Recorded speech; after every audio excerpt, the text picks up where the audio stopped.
Tapi bohong.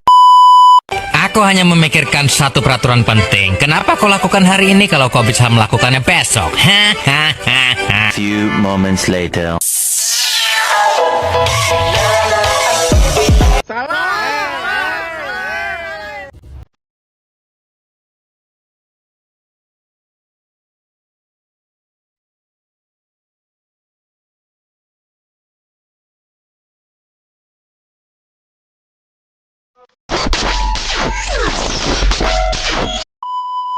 Somebody gonna match my freak. Need somebody with a good technique. Somebody gonna match me. Let's get it. Girl. Okey. Dah on ni. Atuk cakap ya. Selamat datang di Titik Fakta. Hari ini kita akan membahas makhluk kecil yang memainkan peran raksasa dalam ekosistem bumi kita, fitoplankton. Sebelum kita mendalami topik ini, penting untuk diketahui bahwa fitoplankton adalah organisme mikroskopis, yang berarti mereka tidak dapat dilihat dengan mata telanjang, sehingga Anda memerlukan mikroskop untuk melihatnya secara jelas. Ukuran fitoplankton berkisar dari 1 hingga 100 mikrometer. Untuk memberi Anda gambaran, 1 mikrometer adalah 1/1 juta meter, atau 1 juta kali lebih kecil dari 1 meter. Bayangkan sebuah rambut manusia yang memiliki ketebalan sekitar 100 mikrometer. Itu sekitar 10 kali lebih besar dari ukuran fitoplankton yang terkecil. Meskipun kecil, peran mereka sangat besar dalam menghasilkan oksigen dan mendukung kehidupan di lautan. Namun, ada satu kesalahpahaman yang perlu kita luruskan. Banyak orang menganggap hutan Amazon sebagai paru-paru dunia, padahal yang sebenarnya adalah fitoplankton di lautan yang menghasilkan hampir 50% oksigen yang kita hirup. Mari kita telusuri lebih dalam dan temukan mengapa fitoplankton disebut sebagai paru-paru dunia yang sesungguhnya. Keberadaan dan habitat fitoplankton. Fitoplankton umumnya hidup di permukaan laut, di lapisan air yang kaya cahaya, di mana mereka dapat melakukan fotosintesis. Mereka sering ditemukan di daerah dengan nutrisi yang cukup, seperti di dekat pantai, di mana arus laut membawa mineral dan bahan organik. Fitoplankton sangat beragam dan mencakup berbagai jenis, termasuk 2 kelompok utama, diatom dan dinoflagellata. Diatom adalah fitoplankton yang memiliki dinding sel yang terbuat dari silika, memberikan mereka bentuk yang unik dan beragam, seperti pola geometris yang indah. Mereka biasanya tumbuh subur di perairan dingin dan kaya nutrisi. Diatom sangat penting dalam rantai makanan laut karena mereka merupakan sumber makanan bagi berbagai organisme, termasuk zooplankton dan ikan kecil. Sementara itu, dinoflagellata adalah kelompok fitoplankton yang memiliki 2 flagella, yang memungkinkan mereka bergerak dengan cara yang dinamis. Beberapa spesies dinoflagellata dapat berbioluminesensi, menghasilkan cahaya yang memukau saat mereka terganggu, menciptakan efek berkilauan yang sering kita lihat di permukaan laut pada malam hari.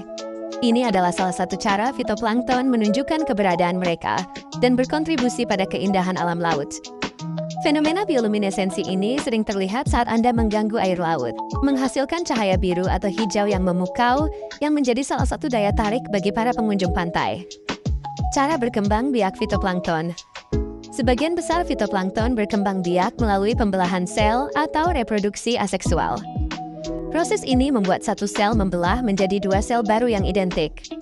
Dalam kondisi optimal, pembelahan ini dapat berlangsung sangat cepat. Beberapa jenis, seperti dinoflagellata, juga bereproduksi secara seksual dengan menggabungkan materi genetik dari 2 sel. Hal ini meningkatkan variasi genetik, yang penting bagi ketahanan mereka terhadap perubahan lingkungan. Bahkan, ada juga mitos lain yang mengatakan bahwa karena ukurannya yang kecil, fitoplankton tidaklah begitu penting dalam ekosistem laut. Padahal mereka adalah pilar utama dalam rantai makanan laut dan menjadi kunci keseimbangan kehidupan di lautan. Mari kita telusuri lebih jauh dan bongkar fakta-fakta tersembunyi di balik makhluk kecil ini yang sering dianggap remeh. Apa itu fitoplankton? Fitoplankton adalah organisme mikroskopis yang hidup di permukaan air laut. Mereka merupakan bagian dari kelompok alga dan bertindak sebagai produsen primer di ekosistem laut. Melalui proses fotosintesis, fitoplankton mengambil karbon dioksida dari atmosfer dan mengubahnya menjadi oksigen, sama seperti pohon di darat. Namun, keunikan fitoplankton terletak pada kemampuannya untuk melakukan fotosintesis dengan efisiensi tinggi. yang menghasilkan lebih banyak oksigen per unit area dibandingkan dengan tumbuhan darat. Fakta pertama, produksi oksigen. Menurut penelitian, fitoplankton bertanggung jawab atas hampir setengah dari total produksi oksigen bumi. Dalam 1 tahun, mereka bisa memproduksi sekitar 20 miliar ton oksigen. Ini berarti setiap napas yang kita ambil sangat bergantung pada kesehatan fitoplankton di lautan. Peran fitoplankton dalam rantai makanan. Namun, peran fitoplankton tidak berhenti di situ. Mereka juga merupakan dasar dari rantai makanan laut. Fitoplankton menjadi sumber makanan utama bagi zooplankton, yang kemudian dimangsa oleh ikan dan hewan laut lainnya. Dengan demikian, kelangsungan hidup fitoplankton sangat penting bagi seluruh ekosistem laut. Fakta yang kedua, dampak perubahan iklim. Namun, fitoplankton menghadapi tantangan besar akibat perubahan iklim. Suhu air yang meningkat dan penurunan pH laut akibat penyerapan karbon dioksida dapat memengaruhi pertumbuhan dan reproduksi fitoplankton. Penurunan populasi mereka dapat mengakibatkan berkurangnya oksigen di laut dan mempengaruhi ekosistem secara keseluruhan. Upaya pelestarian. Untuk melindungi paru-paru dunia kita, penting bagi kita untuk menjaga kesehatan lautan, mengurangi polusi, berinvestasi dalam energi terbarukan, dan melindungi habitat laut adalah langkah-langkah yang bisa kita ambil untuk mendukung fitoplankton. Fakta yang ketiga, keanekaragaman fitoplankton. Menariknya, ada ribuan spesies fitoplankton yang berbeda, termasuk diatom dan dinoflagellata, yang memiliki berbagai bentuk dan fungsi. Beberapa di antaranya bahkan dapat memproduksi biotoksin yang berbahaya bagi ikan dan manusia, menekankan pentingnya penelitian lebih lanjut mengenai fitoplankton. Hutan Amazon versus fitoplankton. Sama seperti yang telah kita singgung, banyak orang beranggapan bahwa hutan Amazon adalah paru-paru dunia. Meskipun hutan hujan tropis ini sangat penting dan memproduksi sekitar 20% oksigen yang kita hirup, kontribusi oksigen dari fitoplankton jauh lebih signifikan. Penelitian menunjukkan bahwa fitoplankton bertanggung jawab atas hampir 50% dari total oksigen di atmosfer kita. Jadi, meskipun Amazon merupakan paru-paru yang penting, fitoplankton di lautan lebih tepat dianggap sebagai paru-paru dunia yang sesungguhnya. Peran yang berbeda. Hutan Amazon dan fitoplankton memiliki peran yang berbeda namun sama-sama krusial. Sementara hutan menghasilkan oksigen dan menyerap karbon dioksida, fitoplankton juga berfungsi sebagai penyedia makanan bagi berbagai organisme laut, serta berperan dalam siklus karbon global. Kita perlu melindungi kedua ekosistem ini untuk menjaga keseimbangan alam. Fitoplankton. Nah, fitoplankton ini disebut juga plankton nabati, adalah tumbuhan yang melayang di laut, ukurannya sangat kecil, tak dapat dilihat dengan mata telanjang, terlihat dengan bantuan mikroskop. Ukuran yang paling umum berkisar antara 2–200 mikrometer. Kelompok fitoplankton yang sangat umum dijumpai perairan tropis adalah diatom atau Bacillariophyceae dan dinoflagellata atau Dinophyceae. Nah, di sini juga ada contoh-contoh plankton laut dan klasifikasinya. Yang pertama, itu ada diatom. Diatom memiliki klasifikasi ilmiah yaitu Kingdom Protista, ada filumnya yaitu Keteroconthropita, kelas Bacillariophyceae, ordonya beragam, misalnya Centrales dan Penales. Famili dan genusnya banyak seperti Novicula, Transgenodiscus, Flagellaria. Diatom biasanya dikelompokkan berdasarkan bentuk simetrisnya menjadi 2 jenis utama, yaitu yang pertama ada Centrales dan kedua Penales. Apa sih Centrales dan Penales itu? Centrales itu diatom centralis yang bentuknya simetris radial atau bulat, banyak ditemukan di laut. Contohnya Transgenodiscus dan Thalassiosira.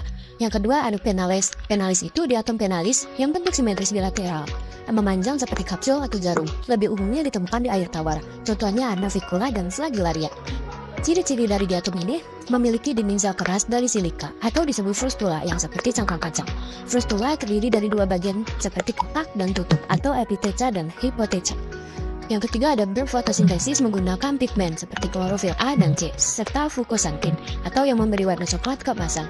Lalu berkembang biak secara aseksual atau pembelahan sel dan seksual saat ukuran tubuh mengecil. Yang kedua itu ada Dinoflagellata, di mana kingdomnya itu Protista, kadang dimasukkan dalam Cronista. Filumnya Dinoflagellata, atau sekarang disebut juga Pyropita. Kelas Dinophyceae, ordonya banyak ordo, diantaranya Goniaulacales, Peridiniales, Noctilocales. Genus dan spesiesnya, contoh genus yang terkenal yaitu Goniaulax, Cetrachium, Alexandrium, Noctiluca, dan Karenia. Nah, Dinoflagellata ini memiliki bagian-bagian tubuh. Yang pertama, berteka atau dinding sel.